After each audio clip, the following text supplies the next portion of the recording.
नमस्कार दर्शकों, हमारे YouTube चैनल अद्वितीय कहानियाँ पर आपका स्वागत है। इसमें हम हर एक नई वीडियो में एक नई कहानी सुनाते हैं जो हमें जीवन की एक नई सीख देती है।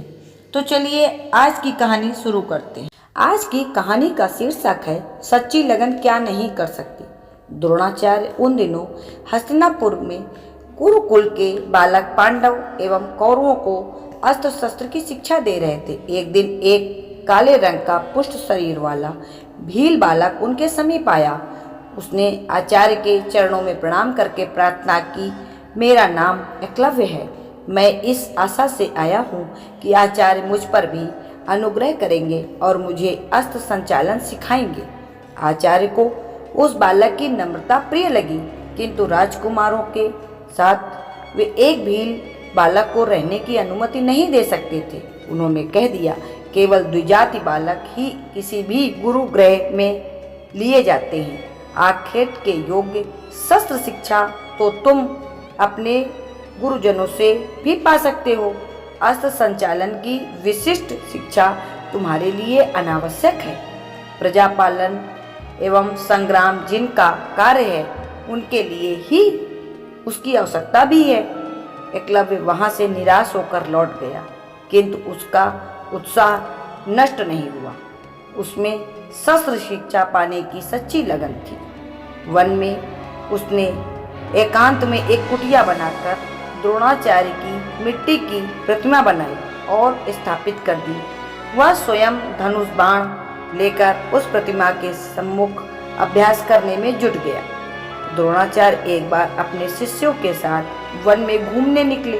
पांडवों को एक कुत्ता उनके साथ से अलग होकर वन में इधर उधर चला गया, जिधर एकलव्य लक्ष्य वेद का अभ्यास कर रहा था।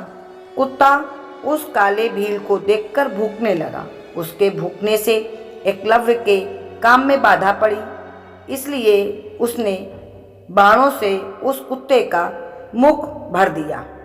इससे घबराकर कुत्ता पांडवों के समीप भाग आया। सभी पांडव तथा कौरव राजकुमार कुत्ते की यह दशा देखकर हंसने लगे, किंतु अर्जुन को बड़ा आश्चर्य हुआ।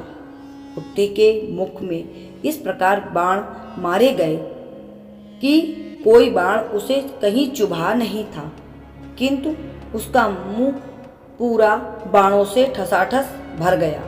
इतनी सावधानी और शीघ्रता से बाण मारना कोई हंसी खेल नहीं था।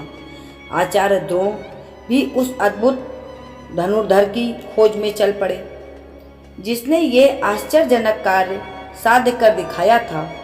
द्रोणाचार्य को देखते ही एकलव्य दौड़कर उनके चरणों पर गिर पड़ा। उसकी कुटिया में मिट्टी की बनी अपनी ही प्रतिमा देखकर आचार्य चकित हो उठे, किंतु इसी समय अर्जुन धीरे से उनसे कहा, गुरुदेव, आपने वचन दिया था कि आपके शिष्यों में से सर्वश्रेष्ठ धनुर्धर मैं ही होऊंगा, किंतु इस भील के सम्मुख तो मेरा प्रभाव नगण्य है। आपके वचन की रक्षा कैसे होगी? आचार्य ने संकेत से ही अर्जुन को आश्वासन दे दिया। एकलव्य से उन्होंने गुरु दक्षिणा मांग ली और जब उनसे पूछा, कौन सी सेवा करके मैं अपने को धन्य मानूं, तब आचार्य ने बिना हिचक के कह दिया, अपने दाहिने हाथ का अंगूठा मुझे दे दो। अनुपम वीर, अनुपम निष्ठावान एकलव्य अनुपम धीर भी सिद्ध हुआ। उसने तलवार उठाकर दाहिने हाथ का अंगूठा काटा और आचार्य के चरणों के पास उसे आदर पूर्वक रख दिया। अंगूठा कट जाने से वह बाण चलाने योग्य नहीं रह गया।